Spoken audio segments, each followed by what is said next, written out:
দেখুন কত শীতল এক পরিবেশ।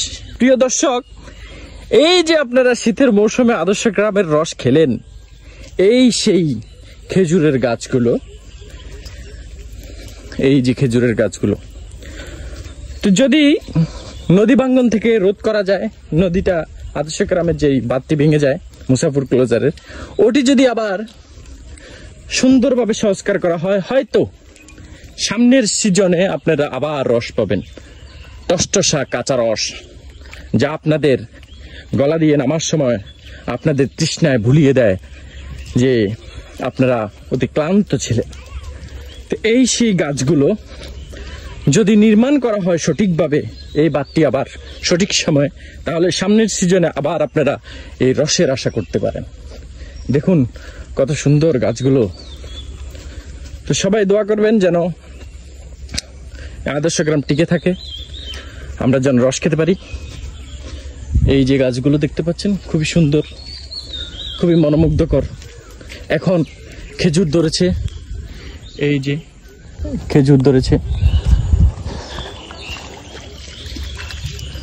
খুবই সুন্দর, থোকায় থোকায় খেজুর। দেখবেন প্রিয় দর্শক, দেখুন এই যে এই যে এই যে খেজুরগুলো দেখছেন, ওয়াও, খুবই মনোমুগ্ধকর।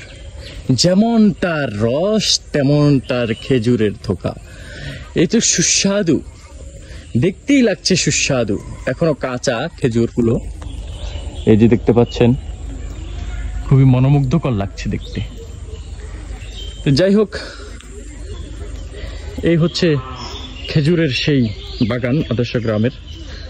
তো এই যে দেখুন টসটসা আম, এই যে দেখতে পাচ্ছেন। আসলে এই গ্রামে ফলমূলের কোনো অভাব নেই, খুবই সুন্দর ওয়েদার, খুবই সুন্দর গ্রাম। এই গাছগুলো আরো সৌন্দর্য ফুটিয়ে তুলেছে, দেখুন। তো সবাই, তুমি কি নিচ্ছ বাবু? এটা কি আম দেখি? এটা তো পোকে খেয়ে ফেলেছে। এটা কি পোকে খাইছে? এটা এটা এটা সুন্দরভাবে ধুয়ে তুমি খেও। এই যে দেখতে পাচ্ছ, দেখুন কত সুন্দর এক গ্রাম।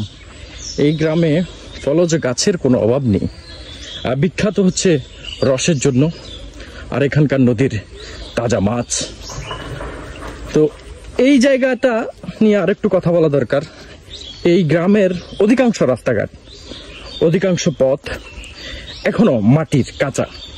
একটু বৃষ্টি হলেই কাদামাটি ছেয়ে যায়, মানুষ হাঁটতে অসুবিধা হয়। গাড়ি তো দূরের কথাই, মানুষ হাঁটতে হিমশিম খায়, আছাড় খেয়ে পড়ে যায়, মানুষের হাত পা ভেঙে যায়, একদম হাঁটু পরিমাণ কাদামাটি হয় এই জায়গাটি। যাই হোক, সর্বোপরি এই জায়গাটির শীতের যে মৌসুমটি, শীতকালের ওয়েদার খুবই সুন্দর। মাঠঘাট সব ফ্রেশ থাকে, সব কিছু ক্লিন থাকে, শুকনো থাকে। ওই ওয়েদারটাই আদর্শ গ্রামের জন্য খুবই সৌন্দর্য ফুটিয়ে আনে। এ হচ্ছে আজকের ভিডিও আপনাদের সামনে উপস্থাপন করলাম। সবাই ভিডিওটি ভালো লাগলে শেয়ার করে দিবেন এবং আইডিটি ফলো করে দিবেন। ধন্যবাদ সবাইকে। আসসালামু আলাইকুম।